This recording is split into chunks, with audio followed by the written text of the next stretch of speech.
J'ai refusé l'offre d'un milliardaire, sans la moindre hésitation. Tout le monde m'a traité de folle. Ma propre famille pensait que j'avais perdu la tête. Mais 3 mois plus tard, quand la vérité a éclaté, même mes plus grands détracteurs n'ont pas pu croire ce qui s'est passé ensuite. Voici mon histoire. Salut, moi c'est Vanessa, juste une femme ordinaire, essayant de se faire une place dans la grande ville. Sauf qu'il n'y a rien d'ordinaire dans l'histoire que je vais vous raconter. Il y a 3 ans, je travaillais comme directrice marketing dans une entreprise de taille moyenne à Atlanta. 60 heures de travail par semaine, un minuscule appartement à peine abordable et des rêves bien plus grands que mon compte en banque. Mais je tenais bon, vous voyez. J'avais ma routine. Courses matinales à pied de mon parc, café dans ce petit café au coin de la rue, et des tableaux Excel qui dévoraient de mes journées. Je gravissais l'échelle de l'entreprise, un échelon douloureux à la fois.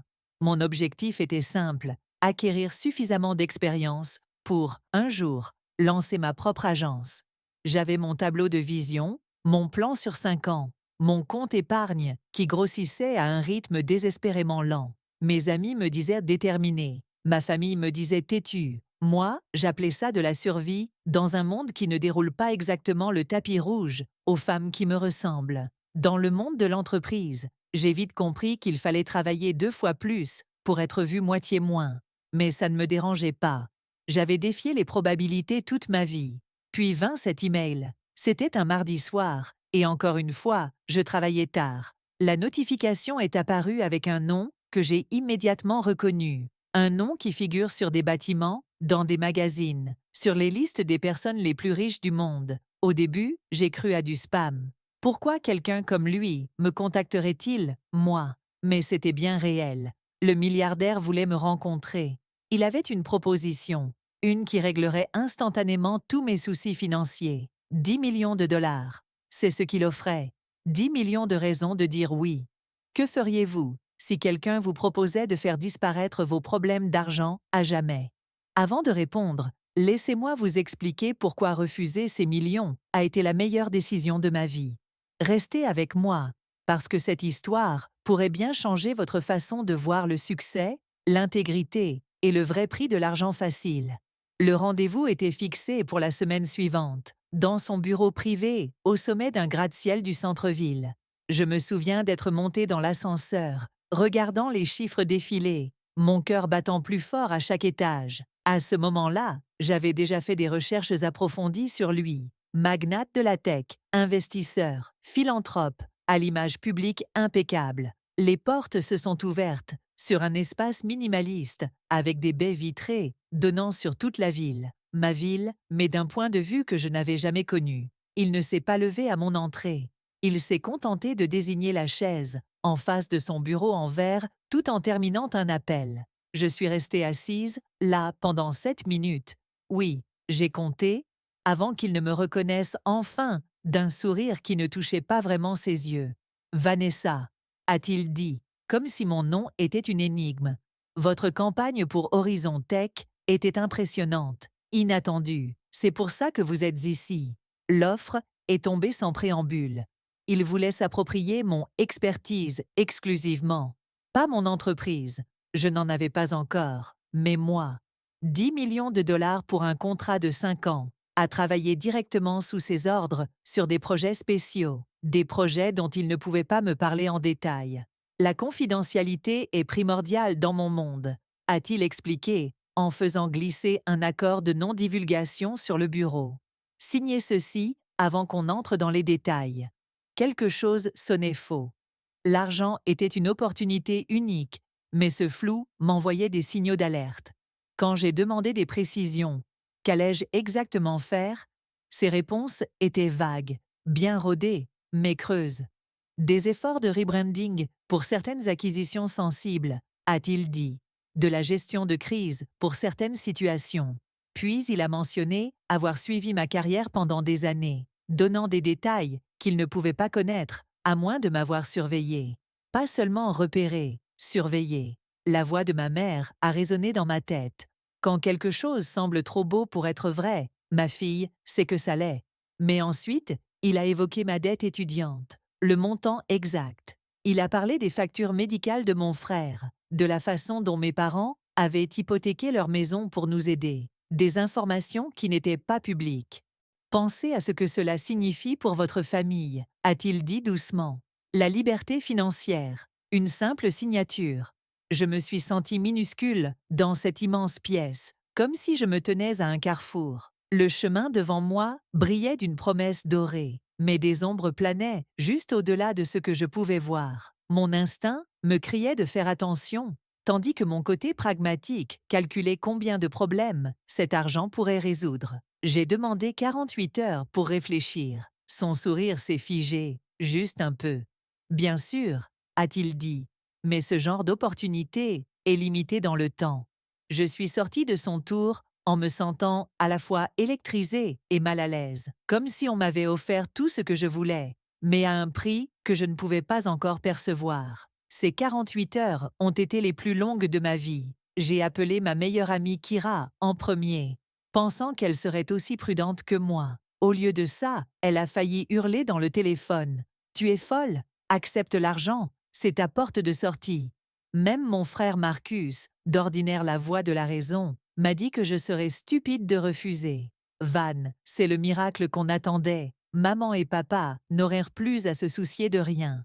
Ce soir-là, assise dans mon appartement, j'ai fixé le contrat qu'il m'avait laissé emporter. 10 millions de dollars. Je pouvais presque sentir le poids disparaître de mes épaules. Les prêts étudiants effacés, l'hypothèque de mes parents payée, les factures médicales de mon frère couvertes. Je pouvais acheter une maison, lancer mon agence sans avoir à courir après les clients. Sécurité, liberté. Mais ce sentiment dans mon ventre ne disparaissait pas. La façon dont il savait des choses qu'il n'aurait pas dû savoir. Les descriptions floues de mon rôle. L'accord de confidentialité que mon amie avocate avait qualifié de « étrangement restrictif » et ce regard dans ses yeux quand j'avais posé des questions. Un éclair de colère, mépris. Le matin où je devais donner ma réponse, j'ai reçu un SMS d'un numéro inconnu. « Ne le fais pas. Tu n'es pas la première. C'est tout, rien de plus. » J'ai essayé d'appeler, numéro déconnecté. J'ai tenté de retracer l'origine. Téléphone jetable. Je suis entrée dans son bureau à l'heure convenue. Ma décision prise. Son sourire confiant a vacillé quand j'ai fait glisser le contrat non signé sur son bureau. « Je refuse votre offre », dis-je, me surprenant moi-même par la fermeté de ma voix. Le changement fut instantané. Son visage se durcit. « Vous comprenez ce que vous êtes en train de refuser ?» La chaleur de notre première rencontre avait disparu. Des gens tueraient pour avoir cette opportunité. Les conditions ne me conviennent pas, répondis-je. Il rit, un rire froid. Laissez-moi deviner. Vous pensez valoir plus? Il se pencha en avant. Vous avez du potentiel, Vanessa. Mais le potentiel sans opportunité ne vaut rien. Je me levai, les jambes tremblantes, mais la résolution intacte. Merci d'avoir pensé à moi. Vous allez le regretter, dit-il, alors que j'atteignais l'ascenseur. Ce n'était pas une menace, c'était une certitude. Je sortis de cet immeuble en me sentant à la fois libérée et terrifiée. Venais-je de commettre la plus grosse erreur de ma vie? Le doute me suivit jusque chez moi et s'intensifia quand je dus appeler mes parents pour leur expliquer. Mon père resta silencieux. Ma mère se contenta de soupirer. « Oh, Vanessa !» Comme si j'étais encore cet enfant têtu qui refusait toujours le chemin le plus facile. Pendant des semaines, je remis ma décision en question. Chaque facture en retard, chaque dîner à base de nouilles instantanées, chaque fois que je devais dire à mon frère que je ne pouvais pas l'aider à payer sa rééducation, je doutais. Puis, un jour, je reçus une enveloppe à mon bureau. Pas d'adresse d'expéditeur. À l'intérieur, un article de journal sur la nouvelle protégée du milliardaire. Son sourire sur la photo ne touchait pas ses yeux. Cet article me hanta. Le visage de cette femme, son sourire vide, je ne pouvais pas m'en débarrasser. Alors, j'ai fait ce qu'une professionnelle du marketing ferait. J'ai commencé à enquêter. Pas les profils élogieux de Forbes ou les interviews soigneusement mises en scène, mais plus en profondeur. J'ai cherché d'anciens employés, des associés qui étaient tombés en disgrâce, des histoires qui n'avaient jamais été relayées dans les communiqués de presse. Au début, rien d'alarmant, juste la politique d'entreprise habituelle et les jeux de pouvoir qu'on attend autour de quelqu'un avec autant d'argent et d'influence. Mais ensuite, j'ai remarqué un schéma. Tous les 18 mois environ, il annonçait une nouvelle protégée en grande pompe, de jeunes professionnelles talentueuses venues de divers domaines. Toujours des femmes de couleur, toujours impressionnantes, mais pas encore mondialement reconnues. Des femmes comme moi. Et un tableau répertoriant ces annonces sur 10 ans. 17 femmes. Mais voici la partie étrange. Après leur présentation en grande pompe, la plupart d'entre elles semblaient disparaître progressivement de la sphère publique. Leurs réseaux sociaux devenaient silencieux ou étrangement impersonnels. Leurs anciennes connexions s'affaiblissaient. Et quand elles réapparaissaient sur des photos ou à des événements, elles étaient toujours avec lui, légèrement en retrait, jamais citée directement. La femme de l'article, Zara, était la dernière en date. J'ai trouvé son profil LinkedIn, mais son adresse e-mail ne fonctionnait plus. Grâce à un peu de réseautage, j'ai réussi à retrouver son ancienne colocataire d'université, qui m'a donné un numéro avec réticence en me prévenant « Elle ne garde plus vraiment contact avec personne ». 3 appels avant qu'elle ne réponde. Sa voix était tendue, méfiante. Quand j'ai expliqué qui j'étais et mentionné son nom, il y eut un long silence. Puis, rendez-vous demain, endroit public, ne dites rien à personne. Elle m'a donné l'adresse d'un café à 2 villes d'ici et a raccroché.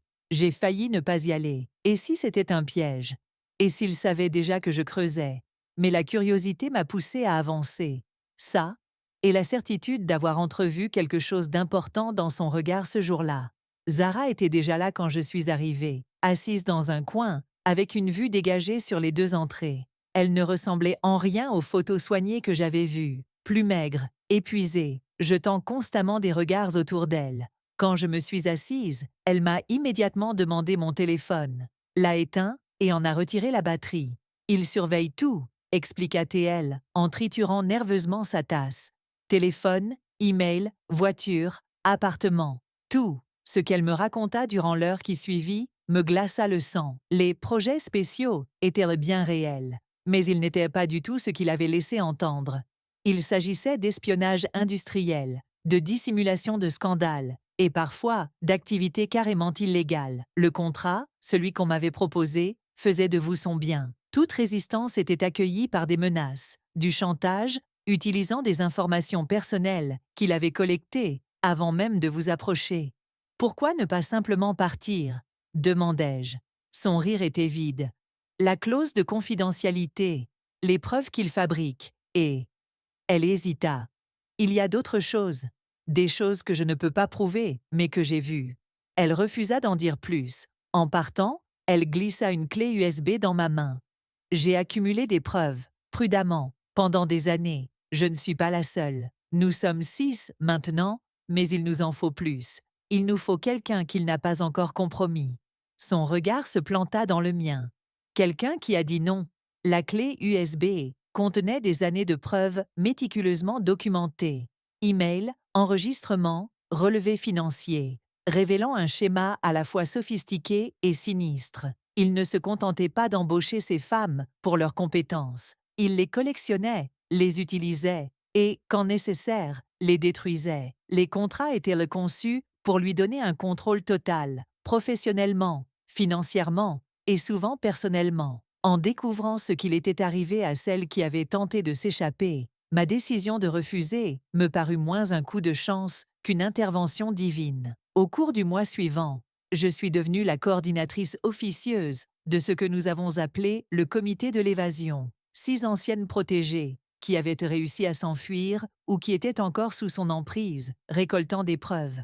Certaines travaillaient encore directement sous ses ordres, enregistrant des conversations et copiant des documents au péril de leur propre sécurité. Nous communiquions par des canaux cryptés et des téléphones jetables, assemblant notre dossier pièce par pièce. Puis vint la percée que nous n'osions même pas espérer. L'une de ses assistantes de longue date contacta Zara. Apparemment, elle avait discrètement documenté ses activités pendant des années, horrifiée par ce qu'elle avait vu, mais trop dépendante financièrement pour partir. Elle détenait la preuve irréfutable, des enregistrements de lui donnant explicitement l'ordre à ses protégés de commettre de l'espionnage industriel, de faire du chantage à des concurrents et de falsifier des documents financiers. Elle avait également la preuve qu'il utilisait la reconnaissance faciale et le data mining pour identifier ses potentielles cibles bien avant de les approcher, ce qui expliquait comment il en savait autant sur moi et ma famille. Nous avons tout remis à une journaliste connue pour exposer la corruption dans le monde des affaires, une femme réputée pour protéger ses sources. Elle analysa nos preuves pendant 2 longues semaines avant de m'appeler. « C'est encore plus grave que ce que je pensais », dit-elle, « et vous devez comprendre ce qui va suivre. Une fois que cette histoire sera publiée, votre vie changera à jamais. Êtes-vous prête pour ça ?» J'ai pensé à ma vie tranquille, à mon emploi stable, à mes rêves de bâtir quelque chose qui m'appartienne. Puis j'ai pensé à ces femmes toujours piégées dans sa toile et à celles qu'il viserait ensuite. Je suis prête. L'histoire éclata un mardi matin. Dès l'après-midi, elle était partout, aux informations nationales, sur les réseaux sociaux, dans les publications spécialisées. Le FBI confirma une enquête en cours. Ses anciens partenaires commerciaux se précipitèrent pour prendre leur distance. L'action de son entreprise s'effondra, et des femmes, pas seulement ses protégées, mais d'autres employés de ces organisations, commencèrent à témoigner, partageant leurs propres histoires. Mon téléphone ne cessait de sonner. Journalistes, avocats, même quelques producteurs hollywoodiens voulant acheter les droits de l'histoire. Je les ai tous déclinés, préférant me concentrer sur le soutien aux femmes qui faisaient maintenant face à l'exposition médiatique et aux batailles judiciaires. Certaines avaient des familles qui ignoraient tout de la vérité sur leur travail. D'autres risquaient elles-mêmes des poursuites, malgré le fait qu'elles avaient été contraintes. Le milliardaire lui-même publia une déclaration soigneusement rédigée, niant tout en bloc et affirmant qu'il s'agissait d'un complot pour détruire sa réputation. Mais les preuves étaient trop accablantes, le schéma trop évident. 3 jours plus tard, des agents fédéraux perquisitionnèrent ses bureaux. L'image de lui, escorté dehors, son masque de perfection enfin brisé, fut diffusée sur toutes les chaînes. Ce soir-là, je reçus un message d'un numéro inconnu. « Tu nous as sauvés, tu m'as sauvé. » Puis un autre. « Merci d'avoir dit non. » Et encore un autre. Des dizaines d'entre eux, envoyés par des femmes que je n'avais jamais rencontrées, des femmes qui auraient pu être les prochaines. À cet instant, debout dans mon petit appartement, les larmes coulant sur mon visage, j'ai enfin compris que ce qui m'avait semblé être la décision la plus difficile de ma vie était en réalité la plus simple. Mon instinct avait perçu ce que mon esprit ne pouvait pas voir. Certaines opportunités n'en sont pas. Ce sont des pièges déguisés en rêves. Cela fait 3 ans que l'histoire a éclaté. 3 ans de témoignages, de procédures judiciaires et de guérisons, pour moi et pour les femmes qui avaient été prises dans son piège. L'empire du milliardaire ne s'est pas effondré du jour au lendemain, mais il s'est écroulé morceau par morceau à mesure que les enquêtes révélaient l'ampleur de ses crimes. Le mois dernier, il a été condamné à 15 ans de prison. J'étais présente au tribunal lors du verdict, tenant la main de Zara et de 2 autres anciennes, protégées. Nous n'avons rien dit. Nous n'en avions pas besoin. Ma vie ne ressemble en rien à ce que j'imaginais en faisant mon plan sur 5 ans dans mon minuscule appartement. L'agence de marketing dont je rêvais est devenue quelque chose de bien plus grand. Avec 3 des femmes impliquées dans l'affaire, j'ai fondé Intuition Partners, à la fois cabinet de conseil et organisation de défense des droits. Nous aidons les entreprises à créer des environnements réellement inclusifs, tout en fournissant des ressources aux femmes confrontées au déséquilibre de pouvoir en entreprise. Dès notre première année, notre chiffre d'affaires a dépassé mes prévisions les plus optimistes. L'ironie ne m'échappe pas. Avoir refusé 10 millions de dollars m'a finalement mené à une entreprise qui en a généré plus que ça dès sa 3e année. Mais l'argent n'est pas ce qui compte le plus, c'est la liberté. La certitude que tout ce que j'ai construit m'appartient vraiment, créé selon mes propres termes, en accord avec mes valeurs. Ma famille a fini par comprendre, bien sûr. Mon père me présente désormais comme « ma fille, qui a toujours su mieux que son vieux père ». La santé de mon frère s'est améliorée, et il travaille avec nous maintenant, à la tête de nos opérations techniques. Ma mère se contente de sourire d'un air entendu. Ce sourire qui dit qu'elle a toujours su que je trouverais mon chemin, même quand personne d'autre ne le voyait. Il y a encore des jours difficiles. Les batailles judiciaires continuent contre certains de ses associés. Il m'arrive de recevoir des messages de ses partisans qui croient à la théorie du complot. Et parfois, je me réveille en me demandant ce qui se serait passé si je n'avais jamais reçu ce message d'alerte, si j'avais signé ce contrat, si j'avais dit oui au lieu de non. Mais ces moments passent vite, surtout quand j'entre dans nos bureaux et que je vois l'équipe que nous avons construite, des personnes brillantes et intègres, engagées à transformer le monde des affaires. Ou quand je reçois des emails de jeunes femmes me disant que notre histoire leur a donné le courage d'écouter leur instinct face à des situations difficiles. La semaine dernière, un colis est arrivé à notre bureau. À l'intérieur, un simple cadre contenant la carte de visite qu'il m'avait donnée ce jour-là, dans son penthouse, avec un mot de son ancienne assistante. Je me suis dit que tu voudrais peut-être cet artefact de la route non empruntée. Je l'ai accroché dans notre salle de conférence. Un rappel que parfois, le mot le plus puissant dans n'importe quelle langue est non. Mon parcours m'a appris que le véritable succès ne se mesure pas aux opportunités que l'on saisit, mais à l'intégrité que l'on préserve, en construisant son chemin. Que notre instinct essaie souvent de nous dire quelque chose que notre esprit rationnel n'a pas encore compris, et que le véritable pouvoir ne vient pas de la capacité à contrôler les autres, mais de la force de tenir fermement sa vérité, même lorsque l'on se tient seul. Les 10 millions que j'ai refusés m'auraient apporté du confort, mais au prix de ma liberté. Ce que j'ai construit à la place m'a offert quelque chose de bien plus précieux, une vie qui m'appartient réellement, entourée de personnes que je respecte et en qui j'ai confiance, à faire un travail qui a du sens. Il y a des choses que l'argent ne pourra jamais acheter et des prix bien trop élevés à payer, peu importe à quel point l'opportunité semble dorée. Voilà mon histoire, une décision qui a changé non seulement le cours de ma vie, mais aussi celui de dizaines de femmes qui auraient pu suivre le même chemin. J'ai appris que nos moments les plus déterminants ne s'annoncent pas en grande pompe. Ils se cachent derrière des choix difficiles, des prises de position inconfortables, le courage de dire non quand tout le monde pousse à dire oui. Nous vivons dans un monde qui glorifie le succès immédiat, la richesse instantanée et l'apparence de la réussite. Mais sous ces façades brillantes se cachent souvent des compromis que l'on ne perçoit que lorsqu'il est trop tard. Votre intuition cherche à vous protéger. Cette voix intérieure qui murmure un avertissement quand quelque chose ne semble pas juste, même si vous ne pouvez pas l'expliquer rationnellement. Je ne suis pas spéciale. Je ne suis ni particulièrement courageuse, ni exceptionnellement sage. J'ai simplement écouté cette voix intérieure lorsqu'elle a parlé. Et ce faisant, j'ai découvert une force que j'ignorais posséder, un but que je n'aurais jamais imaginé, et un succès bâti sur quelque chose de bien plus solide que les promesses de quelqu'un d'autre. Votre histoire ne ressemblera pas à la mienne. Vos dilemmes seront différents, vos défis uniques à votre parcours. Mais j'espère que lorsque ce moment viendra, ce point de bascule où le chemin facile diverge du bon, vous vous souviendrez que parfois, le choix le plus courageux que vous puissiez faire est de tourner le dos à ce qui semble trop beau pour être vrai. Si cette histoire vous a touché, laissez un like. Si vous avez déjà dû faire un choix difficile que les autres ne comprenaient pas, partagez votre expérience dans les commentaires. Votre histoire pourrait être exactement ce dont quelqu'un a besoin aujourd'hui pour trouver son propre courage. Et n'oubliez pas de vous abonner pour d'autres récits de vie qui pourraient bien changer votre regard sur votre propre parcours. Souvenez-vous, votre intuition essaie de vous dire quelque chose. La vraie question est, êtes-vous prêt à l'écouter?